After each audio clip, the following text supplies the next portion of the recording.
Hey, David Armstrong, wealthmanagement.com. We're here at the Jolt conference, the first conference for financial advisor marketing. I'm here with Taylor Schulte. Tyler's the founder of Define Financial, co-founder of the advisor growth community with Justin Castelli. Yeah. Thanks very much for being here. Yeah, absolutely. We were on a panel earlier today, and I thought it was interesting the way you were talking about your journey as marketing your financial services firm. Yeah. And you've done a great job of it. Everyone knows who you are. You're very out there, prominent on social media, prominent on the podcast. It took a while to get there. So tell us a little bit about your thought process when you started and the commitment that you had to make to get to where you are. Yeah, we talked a little bit on the panel about this magical 3-year rule, right? That it takes 3 years for these things to really start to work. A lot of times financial advisors want results quickly, and we have to be patient sometimes. Again, be consistent, be patient. I grew up in the wirehouse world, and when I was there, I didn't have much control over my marketing and what I could and couldn't do. So when I started my firm, I had this kind of newfound flexibility to go and experiment and try some different things to grow my firm.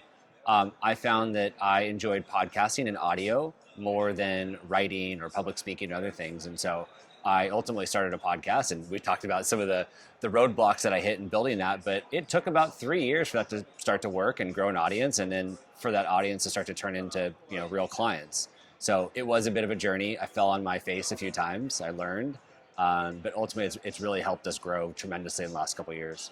Was there ever a point on that 3-year journey before you really saw an ROI on your efforts where you thought, this isn't worth it? I'm just going to stop doing this. I got to do something else. It's not worth it. What kept you going? Did you know that there was going to be that 3-year line, or? I didn't. What's funny is my good friend Ashby Daniels, he's a financial advisor out in Pittsburgh. I had texted him saying, I think I'm going to drop the podcast. I'm done spinning my wheels. I'm done spending time and money on it. I think I'm going to drop it. I don't know what, I don't know why I decided to continue with it, but I'm so thankful that I did. But something triggered me to keep going with it. And I had talked about on stage earlier that I got really clear about who my audience was. When I had first started the podcast, I was just kind of talking to anyone and everyone. I didn't have a clear direction. And so after I sent Ashley that text, I think I just got more focused on who I was talking to. We talked about the pain points of my ideal client and building content and building podcast episodes around those pain points. And as soon as I did that, and you look at the podcast analytics, like it just skyrocketed from there. So once you had a clear idea of who your ideal client was, that client avatar we talked about, that's when it clicked. Absolutely, yeah. Yeah, and it's a really key ingredient. I mean, none of us are going to be the next Dave Ramsey or Susie Orman. We can't cast a really wide net, but you can have a really hyper niche podcast speaking to a very specific person. You don't need a large audience for that. One of the things you talked about was that you are very comfortable with just giving it all away, giving all the information away. Yeah. I think most advisors would maybe think, well, shouldn't I just give a little bit of it away and then say, for more, come in and make a meeting. Yeah. You did not find that to be a problem. No, I mean, information's free, right? I mean, we can get information on Google. Everything is out there. And so what people either want is, one, they want to delegate it to somebody else. Their time is really valuable, or they don't know how it applies to them in their situation. And so they need our expertise to figure that out. So, again, information is free. Give it all away. The people that do need help are going to reach out. And again, we only need a small percentage of them to reach out. I don't need, thousands of people calling my office. I just need a few per week. Yeah. And tell me, you speak to a lot of financial advisors, and maybe even some still in the warehouse world.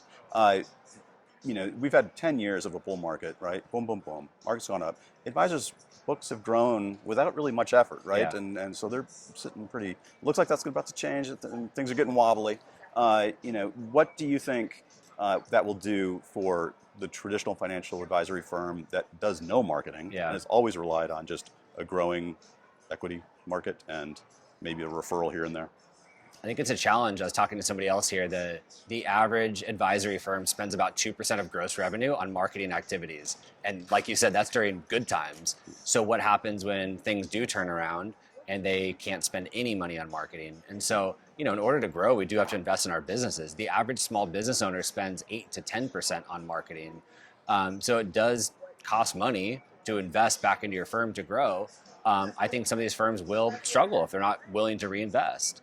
I was sharing earlier that in the wirehouse world, it seemed to always be, how can I make more money? How can I increase my payout? I'm going to go to this firm because they're going to pay me a higher percentage. And it's just such an interesting mindset that's so backwards from other business owners, where it's not about how much money can I take home. Profit margins are important, but they're also really interested in reinvesting back in. Mm-hmm. So yeah, it'll be interesting to see if things change and advisors will end up spending less on marketing. You look at a lot of advisor marketing. You see a lot of it out there. Mostly in your role with the advisor growth community. What's the biggest mistake advisors make? They go out, they try to do this stuff. Where do they stumble? I think two things. One, they try to do too much all at once, right? They not just want to start a podcast. We heard a question earlier. I'm thinking about starting 2 podcasts. How frequent should I publish? It's like, well, why don't we start with 1 podcast and then we can build on top of that. But I hear advisors all the time say, I'm going to start a podcast, a YouTube channel. I'm going to go on social media. It's like, let's just pick one thing and get really good at that one thing, prove that it works, and then we can build on top of it. I think the other thing, it kind of piggybacks on your question about giving away content.